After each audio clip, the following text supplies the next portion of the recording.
नमस्कार साथीहरू, स्वागत छ। आज तपाईँहरूलाई आज यो भिडियोमा लिएर आएको छु मैले रोस्टोको आर्थिक वृद्धिका चरणहरू। अमेरिकी अर्थशास्त्री प्रोपाइटर रोस्टोले आर्थिक वृद्धिका चरण सम्बन्धी सबैभन्दा बढी वैज्ञानिक तथा तर्कपूर्ण विश्लेषण प्रस्तुत गरेका छन्। अमेरिकी अर्थशास्त्री प्रोफेसर रोस्टोले आर्थिक वृद्धिका चरण सम्बन्धी सबैभन्दा बढी वैज्ञानिक र तर्कपूर्ण विश्लेषण प्रस्तुत गरेका छन्। रोस्टोले सन् 1960 मा प्रतिपादन गरेको the stage of economic growth नामक पुस्तकमा उनले प्रतिपादन गरेको आर्थिक वृद्धिको चरणहरू रहेका छन्। यिनको आर्थिक वृद्धिका चरणहरू र कार्ल मार्क्सको आर्थिक विकासको सिद्धान्त ठिक विपरीत रहेको छ। यिनले 15 भन्दा बढी देशहरूको अध्ययन गरेर आर्थिक वृद्धिका 5 चरणहरूको प्रतिपादन गरेका छन्। रोस्टोले सन् 1960 मा the stage of economics growth नामक पुस्तक निकालेका थिए, जुन पुस्तकमा चाहिँ यिनले यो रोस्टोको आर्थिक जुन वृद्धिका चरणहरू छन् त्यसको बारेमा चाहिँ व्याख्या गरेका छन्। यिनले 15 भन्दा बढी देशहरूको अध्ययन गरेर आर्थिक वृद्धिका यी 5 चरणहरूको प्रतिपादन गरेका छन्। अध्ययन र विश्लेषण गरेर 15 भन्दा बढी देशको अध्ययन गरेर यिनले यो चरणहरू चाहिँ प्रतिपादन गरेका छन्। साथीहरू ध्यान दिनु होला। रोस्टोका आर्थिक वृद्धिका चरणहरू 5 वटा रहेका छन्, जसमा चाहिँ पहिलोमा छ परम्परागत समाज, ट्रेडिसनल सोसाइटी भन्छ यसलाई। अर्को छ उत्कर्षपूर्वको अवस्था, precondition for take off stage भनिन्छ यसलाई। तेस्रो नम्बरमा छ उत्कर्षको अवस्था, टेक अफ स्टेज भन्छ यसलाई। परिपक्वताको चलन, डिराइभ टु मेच्युरिटी भन्छ चौथो नम्बरमा रहेको छ। अर्को चरणमा छ उच्च स्तरीय उपभोगको अन्तिम चरण हो यो चाहिँ उच्च स्तरीय उपभोगको युग भनिन्छ। त्यो छ यसलाई चाहिँ age of high mass consumption भनिन्छ।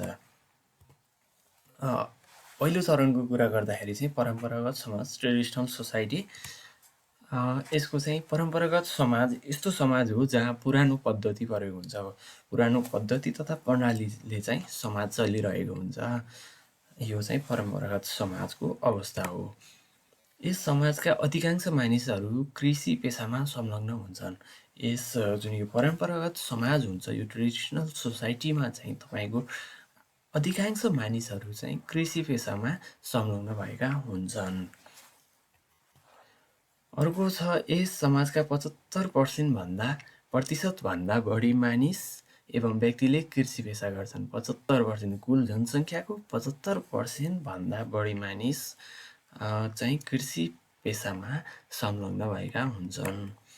पिछडिएको अर्थव्यवस्था भएकोले समाजका मानिसहरूको प्रति व्यक्ति आय पनि कम हुन्छ। पिछडिएको अर्थव्यवस्था हुन्छ, आर्थिक विकास भएको हुन्न। यो त पहिलो चरण हो, जसले गर्दा यसमा चाहिँ प्रति व्यक्ति आय चाहिँ एकदम न्यून रहेको हुन्छ मानिसहरूको। यस समाजका मानिसहरूको जनजीवन न्यून स्तरको हुन्छ, एकदम न्यून स्तरको जनजीवन रहेको हुन्छ। यस समाजमा परम्परागत समाजमा परम्परागत खेती प्रणाली हुन्छ। स्रोत र साधनहरूको चाहिँ अनुत्पादनशील क्षेत्रमा प्रयोग हुन्छ। स्रोत र साधन भनेको जुन उनीहरूले चाहिँ कृषिबाट जुन आय स्रोत पाएका हुन्छन् त्यो पनि पछि गएर उनीहरूले अनुत्पादनशील क्षेत्रमा प्रयोग गर्छन्। जस्तै मठ मन्दिर बनाउने, दरबारहरू बनाउने, त्यस्तै उत्पादनशील कार्यमा नभए र उनीहरूले चाहिँ त्यही मठ मन्दिर बनाउने, पूजाआजा गर्ने, बिहा व्रतबन्ध त्यस्तैमा चाहिँ उनीहरूले चाहिँ खर्च गरिरहेका हुन्छन्। साक्षरता दर न्यून रहेको हुन्छ। साक्षरता दर उनीहरू शिक्षित चाहिँ कम नै हुन्छन्। साक्षरता दर त्यो अवस्थामा चाहिँ एकदम न्यून रहेको हुन्छ। देशको राजनैतिक, सैनिक तथा प्रशासनिक शक्ति कथित उच्च र प्रतिष्ठित वर्गको हातमा केन्द्रित थियो। त्यतिखेरको अवस्थामा चाहिँ के हुन्छ भन्दा चाहिँ राजनैतिक, सैनिक र प्रशासनिक भनेको जुन सैनिक प्रशासन हुन्छ, प्रशासकीय अदालतहरू हुन्छ, त्यो चाहिँ एकदम शक्ति भएका कथित उच्च वर्ग मानिने को हातमा चाहिँ हुन्छ। माथि टाउकेहरूले मात्र चाहिँ उनीहरूको हात रहेको हुन्छ। प्रशासनिक क्षेत्रमा सानो जुन जनताको चाहिँ उनीहरूको चाहिँ हुँदैन, त्यहाँ चाहिँ संलग्नता हुँदैन।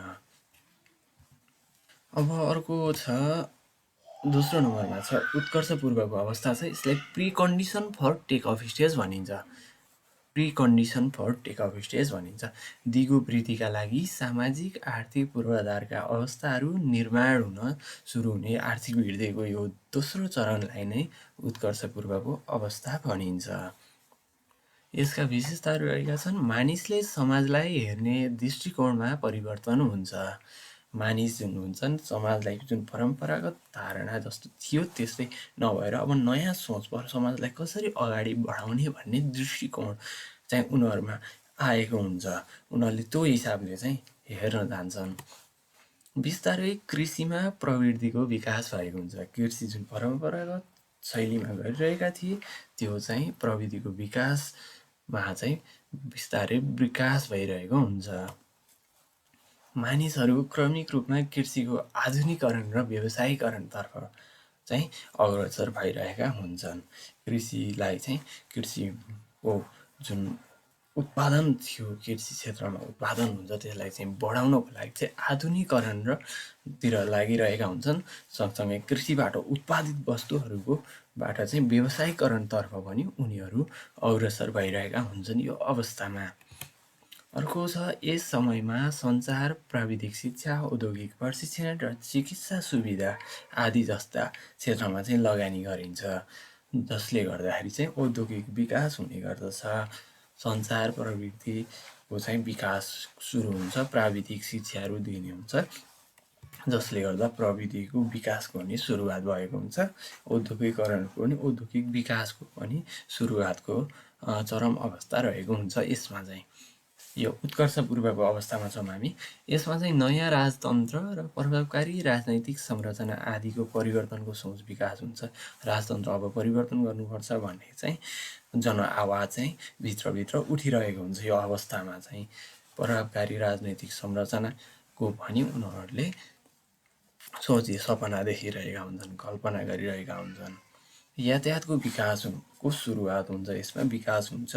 जुन यातायातको सडक यातायातमा पनि उनीहरूको ध्यान गएको हुन्छ। यतिखेर पुँजीगत वस्तुको आयातमा विस्तार हुन्छ। जुन पुँजीगत जुन उत्पादन गर्नको लागि आवश्यक पर्ने कुनै वस्तु उत्पादन गर्नको लागि चाहिँ गरिने खर्चलाई नै पुँजी भनिन्छ भने यो पुँजीगत वस्तु भनेको चाहिँ उत्पादनशील कार्यमा प्रयोग हुने वस्तुहरू जुन चाहिँ वस्तु ल्याएर पनि त्यसले उत्पादन दिन्छ। फेरि त्यस्तो वस्तुहरू चाहिँ बाहिर अन्य देशहरूबाट चाहिँ आयात गरेर आयातमा चाहिँ विस्तार भइरहेको हुन्छ।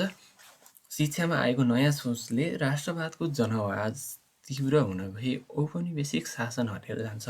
जुन अघि परम्परागत उसमा चाहिँ रहेका थिए उच्च वर्ग, प्रतिष्ठित वर्गहरूको जुन राजतन्त्र, जुन प्रशासनिक क्षेत्रमा उनीहरूले अदालतहरूमा चाहिँ उनीहरूले आफ्नो शासन जमाएर बसेका थिए भने चाहिँ यो शिक्षामा नयाँ परिवर्तन आउँछ, जसले गर्दाखेरि चाहिँ यो उत्कर्षपूर्वको अवस्थामा चाहिँ राष्ट्रवादको जनआवाज तीव्र हुन गई औपनिवेशिक भनेको जुन शासन गरिरहेका थिए उच्च वर्गहरूले त्यसलाई चाहिँ हटेर जान्छ कि त्यो शिक्षामा आएको नयाँ सोचले गर्दाखेरि चाहिँ। यसपछि रहेको छ उत्कर्षको अवस्था। अब हामी उत्कर्षको अवस्थामा पुग्दैछौँ। उत्कर्षको अवस्था टेक अफ स्टेज भनिन्छ यसलाई। उत्कर्षको अवस्था औद्योगिक क्रान्ति हो। रोस्टोका अनुसार उत्कर्षको अवस्था औद्योगिक क्रान्ति हो। औद्योगिक विकास हुने लहर चलिरहेको हुन्छ, त्यो चाहिँ त्यतिखेर हुन्छ, उत्कर्षको अवस्थामा हुन्छ। उत्कर्षको अवस्था औद्योगिक क्रान्ति हो। उक्त क्रान्ति उत्पादनका साधनहरूको आमूल परिवर्तनसँग सम्बन्ध रहन्छ र त्यसले अपेक्षाकृत छोटो समयमा नै निर्णयात्मक परिणाम दिइरहेको हुन्छ। यो चाहिँ रोस्टोले भनेअनुसार चाहिँ उत्कर्षको अवस्थामा चाहिँ औद्योगिक क्रान्ति हुन्छ, औद्योगिक विकासको लहर हुन्छ जुन, त्यसले गर्दाखेरि चाहिँ उत्पादनका साधनहरूको आमूल परिवर्तन गरिन्छ, जसमा औद्योगिकरणको विकास हुन्छ। उत्पादनका साधनहरू, भूमि, पुँजी, श्रम सङ्गठनमा चाहिँ वृद्धि र विकासको चरम अवस्था रहेको हुन्छ, जसले गर्दाखेरि चाहिँ त्यो परिवर्तनले गर्दाखेरि चाहिँ छोटो समयमा नै निर्णयात्मक परिणाम दिएको हुन्छ। कुनै पनि देशलाई अवस्थामा पुग्नका लागि 10 देखि 30 वर्ष लाग्छ। कुनै पनि देशलाई चाहिँ जुन एउटा नर्मल देश छ, सामान्य अवस्थामा रहेको देशलाई चाहिँ यो जुन उत्कर्षको अवस्थामा पुग्नको लागि चाहिँ 10 देखि 30 वर्ष लाग्छ। यो अवस्था एक तरिकाले विकासको सुरुवात र आत्मप्रेरित अवस्था हो भनिएको छ। यो अवस्था तरिकाले विकासको सुरुवात मात्र भएको अवस्था हो, आत्मप्रेरित अवस्था हो पनि भनिन्छ यसलाई। नयाँ नयाँ उद्योग सञ्चालनमा प्रोत्साहन हुन्छ। नयाँ उद्योग यो उत्कर्षको अवस्थामा चाहिँ नयाँ नयाँ उद्योग सञ्चालनमा चाहिँ प्रोत्साहन हुन्छ, जसले गर्दाखेरि उद्योगमा पनि धेरै सङ्ख्यामा उद्योगहरूको सङ्ख्यामा वृद्धि हुन्छ, उद्योगतर्फ मानिसहरू अग्रसर हुन्छन्। उत्कर्षको अवस्था हुनका लागि उत्पादनशील लगानीको दर कम्तीमा 10% हुनुपर्छ। यो उत्कर्षको अवस्थामा आइपुग्नको लागि चाहिँ उत्पादनशील लगानीको दर उत्पादनशील लगानी भनेको जुन आम्दानी हुन्छ, राष्ट्रिय आम्दानी हुन्छ, जसको चाहिँ उत्पादनशील लगानीको दर हुन्छ, लगानी गर्नुपर्ने दर चाहिँ 10%सम्म चाहिँ हुनुपर्दछ। औद्योगिक क्षेत्रको तीव्र विकास हुन्छ यो उत्कर्षको अवस्थामा। उद्योगहरूको स्थापना चाहिँ भइरहेको हुन्छ कि औद्योगिक क्रान्ति भयो, उत्पादनका साधनहरूको आमूल परिवर्तन हुन्छ। सबैभन्दा पहिला यो अवस्था चाहिँ ब्रिटेनमा भएको थियो। यो अवस्था निकै महत्त्वपूर्ण अवस्था मानिन्छ। सांस्कृतिक ढाँचामा विस्तार भएको हुन्छ। यसमा चाहिँ संस्कृति जस्तो जातीयता, लैङ्गिक भेदभाव, त्यस्तो वर्ग विभेदहरू त्यो जुन सांस्कृतिक ढाँचामा रहेको हुन्छ त्यसमा चाहिँ विस्तार हुन्छ, त्यो चाहिँ परिवर्तन भएर जान्छ। यो अवस्था निकै महत्त्वपूर्ण अवस्था हो। यसमा चाहिँ औद्योगिक विकास हुन्छ होइन, समग्रमा भन्नुपर्दा चाहिँ तीव्र विकास हुन्छ। अब कृषिमा पनि उनीहरूको घटेर बिस्तारै उसमा जाने अवस्था हुन्छ, उद्योगीकरणमा जाने अवस्था चाहिँ यसमै पनि हुने गर्दछ। अर्को रहेको छ चौथो चरणमा छौँ हामी, परिपक्वतातर्फको चलन हुन्छ। यसलाई डिराइभ टु म्याचुरिटी भनेर अङ्ग्रेजीमा भनिन्छ। यो अवस्थामा कुनै पनि देशलाई पुग्न 40 देखि 60 वर्षसम्म लाग्छ। यो जुन सामान्य देश छ त्यसलाई चाहिँ 40 लिएर 60 वर्षसम्म चाहिँ यो अवस्थामा पुग्नको लागि समय लाग्ने गर्छ। यो अवस्थामा समाजका सबै व्यक्तिहरू आधुनिक प्रवृत्तिको प्रयोग गरिरहेका हुन्छन्। यो अवस्था त्यस्तो अवस्था हो जसमा समाजका व्यक्तिहरू एकदम सक्षम भइसकेका हुन्छन् कि आधुनिक प्रवृत्ति सबैको हुन्छ, सेवा सुविधाहरू पाइसकेका हुन्छन् कि उनीहरूले। यो अवस्थामा चाहिँ मानिसहरू कृषि क्षेत्रको निर्भरतालाई घटाई उद्योग धन्दा र साझेदारीमा संलग्न हुन्छन्। मानिसहरूको कृषि क्षेत्रमा लागेका हुन्छन्। त्यो कृषि क्षेत्रमा लागेका जुन व्यक्तिहरू पनि उद्योग धन्दातर्फ चाहिँ संलग्न हुने गरेका हुन्छन्। यसमा चाहिँ होइन, कृषि क्षेत्रबाट सरेर उद्योगीकरण उद्योग धन्दातिर चाहिँ लागिरहेका हुन्छन् मानिसहरू। लगानीको दरमा वृद्धि हुन्छ र राष्ट्रिय आयमा 10 देखि 20%ले वृद्धि हुन्छ भनेको छ। राष्ट्रिय आय एकैचोटि बढेको हुन्छ, औद्योगिकरणमा विकास भएको हुन्छ, जसले गर्दा प्रति व्यक्ति आम्दानी पनि मानिसहरूको बढी हुन्छ, जसले गर्दाखेरि राष्ट्रिय जुन आम्दानी आय हुन्छ जुन त्यसमा चाहिँ 10 देखि लिएर 20%सम्म चाहिँ वृद्धि भएको अवस्था हुन्छ। यो अवस्थामा नयाँ उद्योगहरूको स्थापना हुन्छ र मानिस कृषिलाई छोडी उद्योगतर्फ आकर्षण हुन्छ। उद्योगहरूको स्थापना चाहिँ एकदम वृद्धि हुन्छ होइन, मानिसहरू कृषिलाई छोडी उद्योगतर्फ आकर्षण हुन्छन्। कृषि कार्य गर्ने मानिसको एकदम कमी हुन्छ। यो अवस्थामा हुँदाखेरि चाहिँ सबै औद्योगिकरणतिर लाएर चाहिँ उद्योग धन्दा सञ्चालनमा लागेर कृषि कार्य गर्ने मानिसको चाहिँ सङ्ख्या चाहिँ एकदम कम हुन्छ। यो अवस्थामा पुग्दा चाहिँ सबैभन्दा पहिला यस चरणमा चाहिँ फ्रान्स पुगेको थियो। यो अवस्था परिपक्वतातर्फको चलन डिराइभ टु म्याचुरिटीमा चाहिँ सबैभन्दा पहिला यो फ्रान्स पुगेको थियो। अर्को रहेको छ उच्च स्तरीय उपभोगको युग, age of high mass consumption भनिन्छ यसलाई अङ्ग्रेजीमा। यसका विशेषताहरूको कुरा गर्दा चाहिँ यस अवस्थामा मानिसको उपभोगको स्तरमा वृद्धि हुन्छ। उपभोगको स्तर भनेको चाहिँ वस्तु उपभोग गर्छन्, एकदम गुणस्तरीय उपभोग गर्न थाल्छन्। यतिखेर चाहिँ मानिसहरू एकदम विकास भएको अवस्था मानिन्छ। यो चाहिँ आर्थिक वृद्धिको चाहिँ सबैभन्दा पछिल्लो जुन अन्तिम अवस्था हो होइन, अन्तिम चरण हो। यो चाहिँ अवस्था एकदम उच्च उपभोग स्तरमा चाहिँ वृद्धि हुन्छ, उपभोगको स्तरमा नै वृद्धि हुन्छ। मानिसहरू एकदम गुणस्तरीय वस्तुहरूको चाहिँ उपभोग गरिरहेका हुन्छन्। सहरमा मानिसको जनसङ्ख्या वृद्धि हुन्छ किनभने मानिसहरू कामभन्दा पनि बढी आरामतिर लाग्छन् र सहरी जीवन सुखमय चाहिँ हुन्छ। सहरमा मानिसहरूको जनसङ्ख्या बढ्दै जान्छ। सहर भनेको चाहिँ अब बजारहरूमा चाहिँ मान्छेहरू बस्ने गर्दछन्, जुन व्यवस्थित किसिमले होइन सुखमय जीवनयापन गर्न सुरु गरेका हुन्छन्। यो अवस्थामा चाहिँ उनीहरूलाई चाहिँ विलासिताका वस्तुहरूतर्फ चाहिँ उनीहरू लागिरहेका हुन्छन् होइन। आराम गरेर गर्न चाहिँ मन लाग्छ उनीहरूलाई चाहिँ होइन। यो अवस्थामा चाहिँ मान्छेहरू एकदम सुखमय जीवनयापन चाहिँ गरिरहेका हुन्छन् आर्थिक वृद्धिको यो अन्तिम चरणमा। सेवाको क्षेत्रमा अधिकांश मानिसहरू लाग्छन्। सेवाको क्षेत्रमा धेरै जस्तो मानिसहरू चाहिँ सेवाको क्षेत्रमा लागेका हुन्छन्। साक्षरता दर 100% हुन्छ भनेको छ। साक्षरता दर उनीहरू पूर्ण रूपमा शिक्षित भइसकेका हुन्छन्। 100% भनेको छ 100%, जसमा चाहिँ अब मानिसहरू शिक्षित हुन्छन्। यो अवस्थामा राष्ट्रिय आयको स्तर पहिलाको भन्दा बढी हुन्छ। 20% भन्दा लगानी हुन्छ। पहिलाको जुन राष्ट्रिय आय थियो त्यसमा उच्च वृद्धि भएर पहिलाको भन्दा नि बढी नै हुन्छ र 20% भन्दा बढी चाहिँ लगानी गरिन्छ राष्ट्रिय आयको चाहिँ। यस अवस्था वा युगमा सर्वप्रथम 1930मा द ग्रेट ब्रिटेन पुगेको थियो भनेको चाहिँ द ग्रेट ब्रिटेन चाहिँ 1930 हेर्नु सन् 1930मा चाहिँ ग्रेट ब्रिटेन पुगिसकेको थियो। हामी अहिले 2021मा चलिरहेका छौँ, तैपनि अब हामी अहिले उच्च स्तरीय उपभोगको युगमा पुगेका छैनौँ, अझै टाइम लाग्छ रोस्टोका अनुसार चाहिँ। यस्तो अवस्थामा वस्तु तथा सेवाको उत्पादन अधिकतम हुन्छ।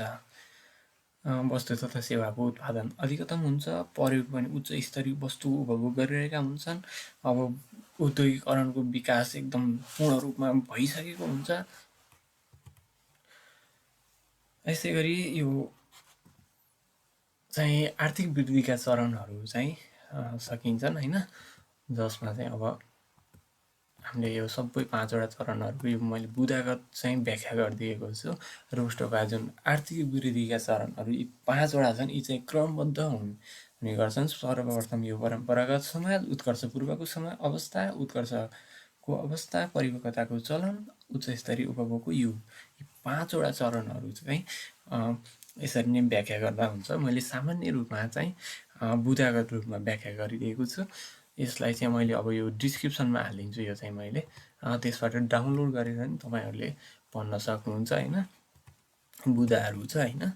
यो चाहिँ बिएड सेकेन्ड इयरको मेजर इकोनोमिक्स को चाहिँ जुन तपाईँको विकास तथा योजनाको अर्थशास्त्र economics of development and planning किताबबाट चाहिँ मैले यसको चाहिँ जुन विषयवस्तु चाहिँ निकालेको हो। तपाईँहरू पनि यसको अध्ययन गरेर जुन रोस्टोका आर्थिक वृद्धिका चरणहरूको बारेमा चाहिँ बुझ्न सक्नुहुन्छ। धन्यवाद।